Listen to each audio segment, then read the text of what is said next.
conversation between Annetta and Charlotte, first-year university students, and Bill, who works for the Student Union Employment Service. First, you have some time to look at questions 1 to 5.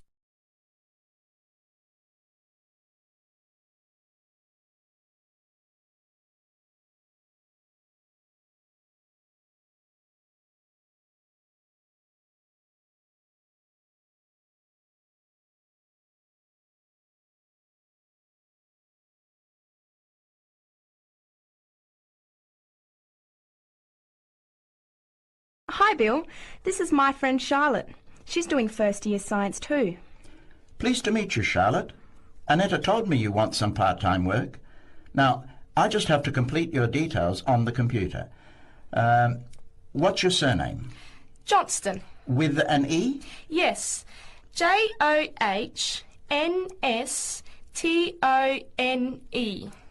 I know that you live in the Heathfield Street student residence, but I can't remember the street number there. It's 126. 126. Good. And the phone number? Well, actually, I never give people that number because sometimes nobody answers or they forget to pass on the messages.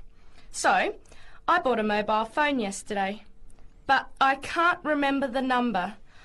I think it's 0414 847 748. I'll just check. No, sorry, not 748. It's 749. 0414 847 749? Yes, that's right. I must try and remember it. And what sort of work are you looking for? Well, anything really, I suppose, though it depends when it is. I'd rather work during the day, if that's possible. How many hours a week were you thinking of? Oh, I'm not sure. Maybe about 10. But I need to keep at least 2 days a week free for study. Do you have any work experience? Not much, though I used to help in my uncle's shop when I was at school. OK. Well, I'll put it in, but we don't usually get shop work. What about gardening? I'd rather not. Everything I touch dies. What other kinds of work are there? Well, there's a lot of demand for house cleaning, fast food preparation and kitchen work and pizza delivery if you've held a driving licence for 12 months. I'm not sure.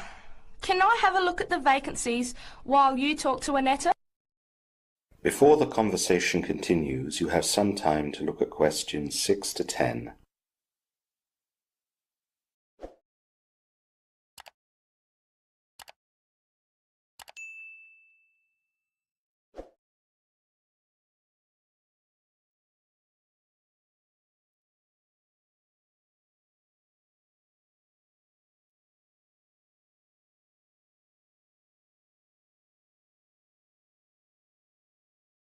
Bill, I'd like to change my job. You're at the Hamburger Express on the High Street, aren't you? What's the problem? Well, I never know what hours I'm going to work. I start at 7 p.m. and I'm supposed to finish at 11 p.m, but sometimes they keep me until 2 or 3 a.m. Yes, that is a bit late if you have to make a 9 a.m. lecture the next day. And the other thing is the pay. They're supposed to pay me on Thursdays, but they never pay me on the correct day, often not until Friday or Saturday. A few weeks ago, I had to wait until Sunday. They said their son was sick, so they couldn't get to the bank, but they're always making excuses. Yes, that doesn't sound too good. Would you be interested in pizza delivery? You need to have a driving licence. Yes, I've got a licence, but I think I'd like to change from working in the evening. Are there any day jobs available? Well, as I told Charlotte, there are several cleaning and gardening vacancies. And this childcare job that just came in this morning. Do you like children? Yes, I do, actually. What's the job? Let's have a look. Collect the boy aged 4 from kindergarten at 3 p.m. pick up the other two girls who are aged 6 and 9 from the primary school at 3:15. You take them home and look after them. The parents will be home by 7. That sounds quite good. What about the pay? It's the same as you're earning now, 4 hours a day, Monday to Friday, so 20 hours a week. You need to contact Mrs. Alicia Thompson. Her phone number is 91045629, and she lives in Springfield. I've never been to Springfield. I hope I don't get lost. Don't worry. It sounds quite straightforward. Let's have a look at the street directory. The Thompsons live here in Tulip Street, number 252. So you catch the 631 bus, get off here next to the post office in Daisy Terrace. Walk past the post office to the corner, and on the opposite corner is the kindergarten. Then walk down Daffodil Place and cross over to the primary school. Then keep going down Daffodil Place to the corner and turn right into Tulip Street. That is the end of part 1. You now have half a minute to check your answers.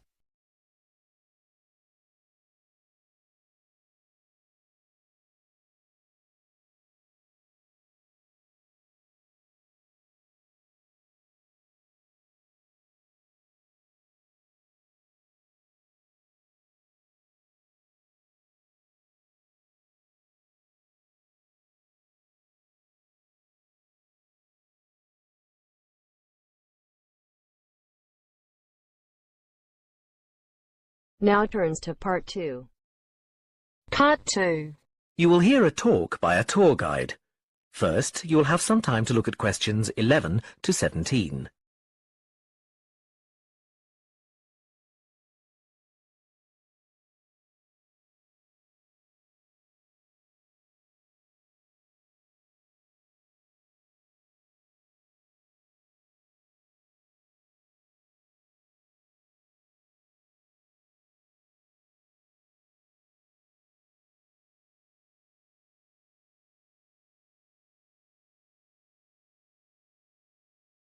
Now listen carefully and answer questions 11 to 17. Welcome to San Fernando City Tours. I'm Mark, your tour guide. We have a lot to see in 3 hours, so make sure you're comfortable. We'll be traveling into the historical district first, and then into the town center. After that, it's out to the harbor, and we'll finish up at the lighthouse, just past the harbor. That will take us up to midday, and after that, you're free to do what you want. At the lighthouse, you'll have a chance to visit the tea room and take photographs of the magnificent coastline.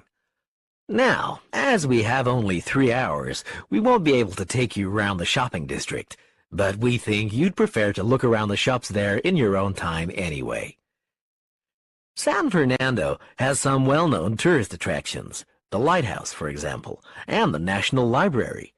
However, the little-known military museum is not to be missed. Be sure to visit before you leave. Now, there's a lot to do in San Fernando. Indeed, there really is something for everyone. For those who love the water, I can recommend a trip on the Seafarer, one of the most famous boats on the San Fernando River. It does an evening trip with a 3-course meal included. It's great fun for everyone, but especially for young people in their teens or 20s. After 9, there's a disco on the boat, and it gets really lively. Then there's a climbing wall near the town center. It's incredibly popular, with a large wall for expert climbers and a smaller wall for novices. There's a junior wall and a creche, so it's a great day out for those of you with kids. And if you like walking, there's some great walking tours. The City Sights tour is highly recommended, as is the walking tour by the coast. But that one's only for the fit, not really suitable for children or the elderly. For more mature people, or those less able to get around, I would suggest a tour around the vineyards. It can be done in the luxury of a coach, and it's a wonderful way to explore the region's wines. Before you hear the rest of the talk, you have some time to look at questions 18 to 20.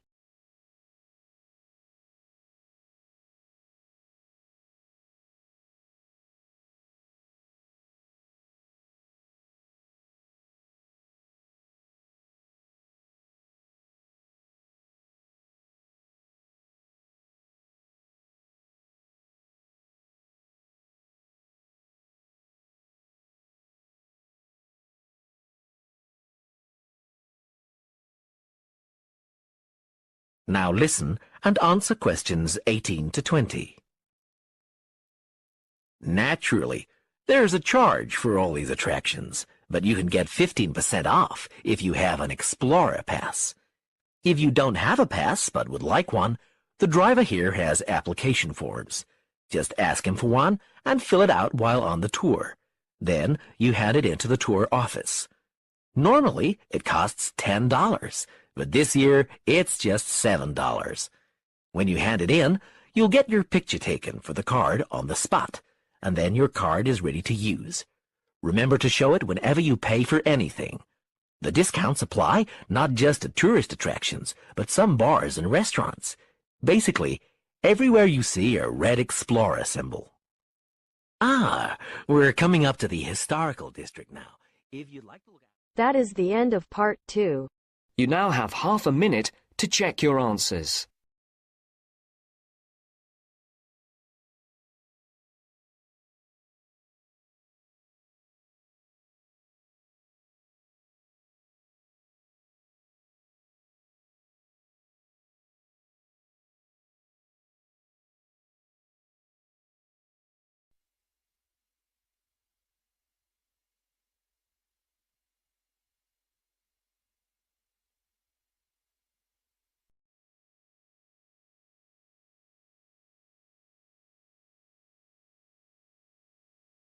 You will hear a student called Sandra talking to her Now tutor turns to part about a 3. draft proposal she has written for a competition.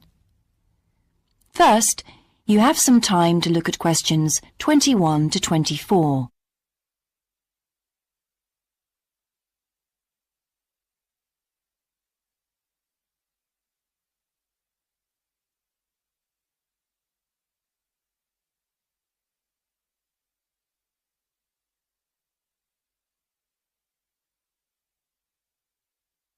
Now listen carefully and answer questions 21 to 24. Right, Sandra. You wanted to see me to get some feedback on your group's proposal, the one you're submitting for the Geography Society field trip competition. Uh-huh. I've had a look through your proposal, and I think it's a really good choice. Oh. In fact, I only have a few things to say about it, but even in an outline document like this, you really have to be careful to avoid typos and problems with layout in the proposal, and even in the contents page. So read it through carefully before submitting it, okay? Will do. And I've made a few notes on the proposal about things which could have been better sequenced. Okay. As for the writing itself, I've annotated the proposal as and where I thought it could be improved. Generally speaking, I feel you've often used complex structures and long sentences for the sake of it, and as a consequence, although your paragraphing and inclusion of subheadings help, it's quite hard to follow your train of thought at times. Oh. So, cut them down a bit, can you? Really? Yes, and don't forget simple formatting like numbering. Didn't I use page numbers? I didn't mean that. Look, you've remembered to include headers and footers, which is good, but listing ideas clearly is important. Number them, or use bullet points, which is even clearer. Then you'll focus the reader on your main points. I thought your suggestion to go to the Navajo Tribal Park was a very good idea. No, I've always wanted to go there. My father was a great fan of cowboy films and the Wild West, so I was subjected to seeing all the epics, many of which were shot there. Mm-hmm.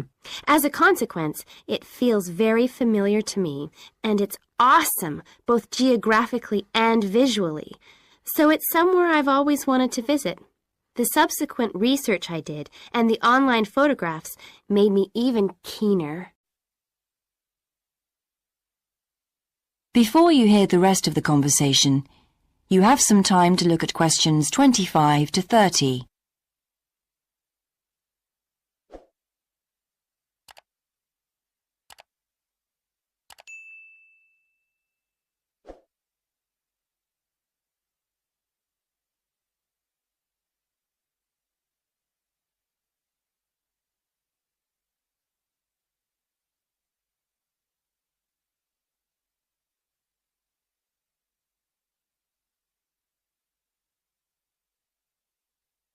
Now listen and answer questions 25 to 30. Interesting. Right, let's look at the content of your proposal now. Did you find it comprehensive enough? Well, yes and no. You've listed several different topics on your contents page, but I'm not sure they're all relevant. No? Well, I thought that from the perspective of a field trip, one thing I needed to focus on was the sandstone plateau and cliffs themselves. The way they tower up from the flat landscape is just amazing. The fact that the surrounding softer rocks were eroded by wind and rain, leaving these huge outcrops high above the plain. It's hardly surprising that tourists flock to see the area. Well, yes, I'd agree with including those points. And then the fact that it's been home to Native American Navajos and all the social history that goes with that. The hardships they endured trying to save their territory from the invading settlers. Their culture is so rich. All those wonderful stories. Well, I agree it's interesting, but it's not immediately relevant to your proposal, Sandra. So, at this stage, I suggest you focus on other considerations. I think an indication of what the students on the trip could actually do when they get there should be far more central, so that certainly needs to be included and to be expanded upon. And I'd like to see something about the local wildlife and vegetation, too. Not that I imagine there's much to see. Presumably the tourist invasion hasn't helped. Okay, I'll do some work on those two areas as well. But you're right, there's not much apart from some very shallow-rooted species. Although it's cold and snowy there in the winter, the earth is baked so hard in the summer sun that rainwater can't penetrate. So it's a case of flood or drought, really. So I understand. Now, before we look at everything in more detail, I've got a few factual questions for you. It would be a good idea to include the answers in your finished proposal, because they're missing from your draft. Fine. So you mentioned the monoliths and the spires, which was good. But what area does the tribal park cover? Do you know? 12,000 hectares, and the plain is at about 5,850 meters above sea level. Larger than I expected. Okay, where's the nearest accommodation? That's a practical detail that you haven't included. Have you done any research on that? Yes. There's nowhere to stay in the park itself, but there's an old trading post called Goulding quite near. All kinds of tours start from Goulding, too. What kind of tours? Well, the most popular are in four-wheel drive Jeeps, but I wouldn't recommend hiring those. I think the best way to appreciate the area would be to hire horses instead and trek around on those. Biking is not allowed, and it's impossible to drive around the area in private vehicles. The tracks are too rough. Okay. Lastly, what else is worth visiting there? There are several caves, but I haven't looked into any details. I'll find out about them. Okay, good. Now what I'd like to know is more about... That is the end of part 3. You now have half a minute to check your answers.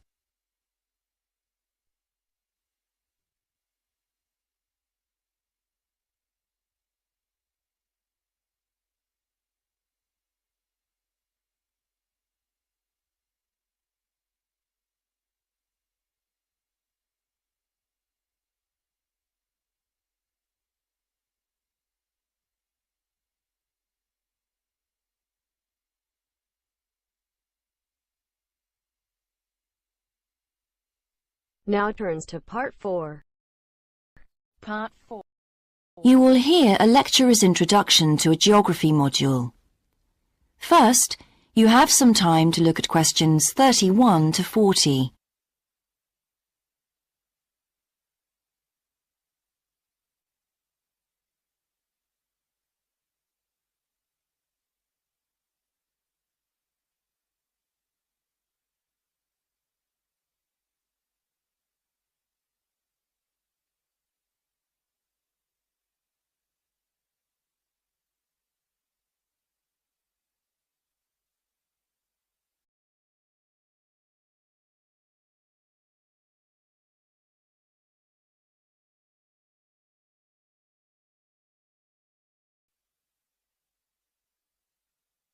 Now listen carefully and answer questions 31 to 40.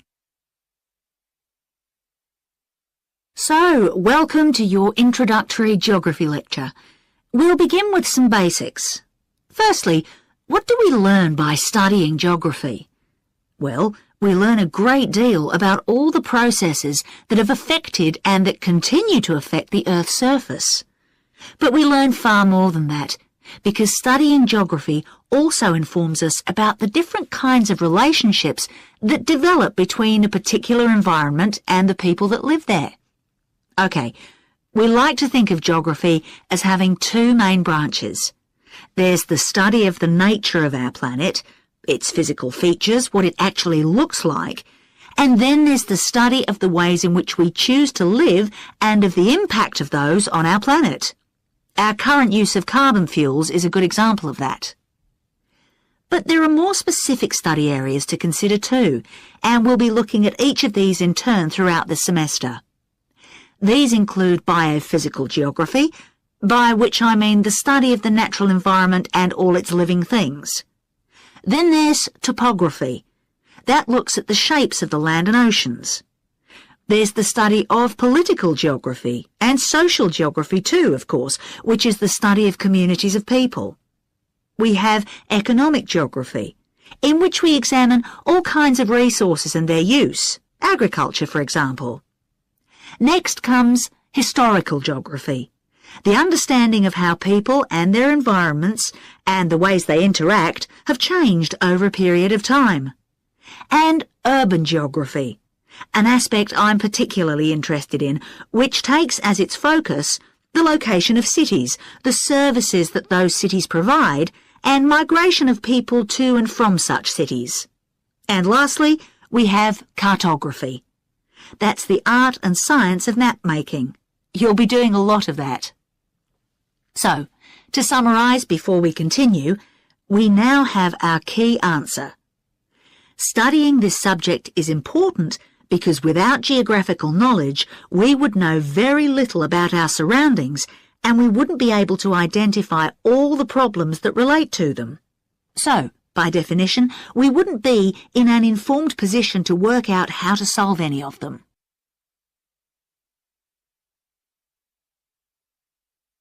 Okay, now for some practicalities.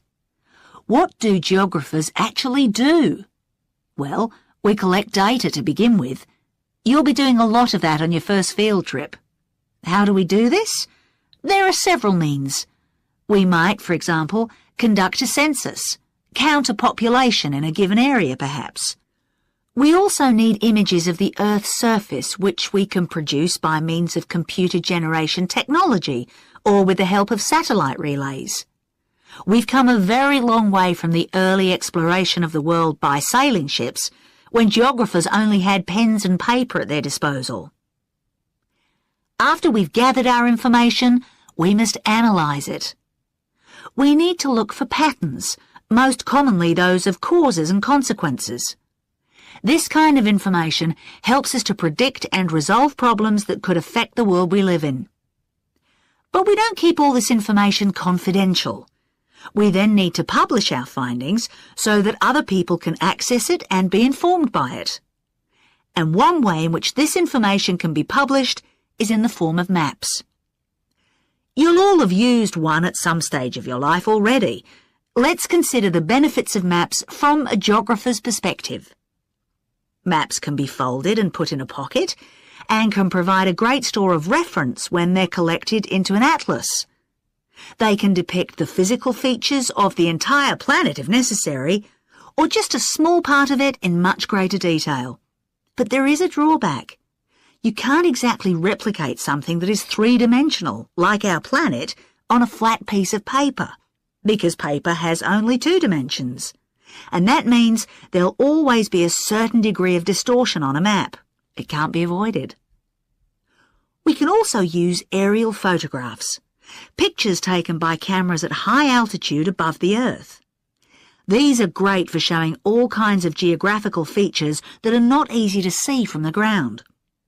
You can easily illustrate areas of diseased trees or how much traffic is on the roads at a given time, or information about deep sea beds, for example. Then there are Landsats. These are satellites that circle the Earth and transmit visual information to computers at receiving stations. They circle the Earth several times a day and can provide a massive information. You'll all be familiar with the information they give us about the weather, for example.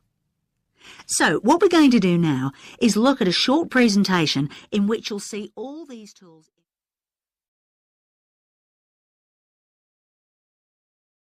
That is the end of part 4. You now have half a minute to check your answers.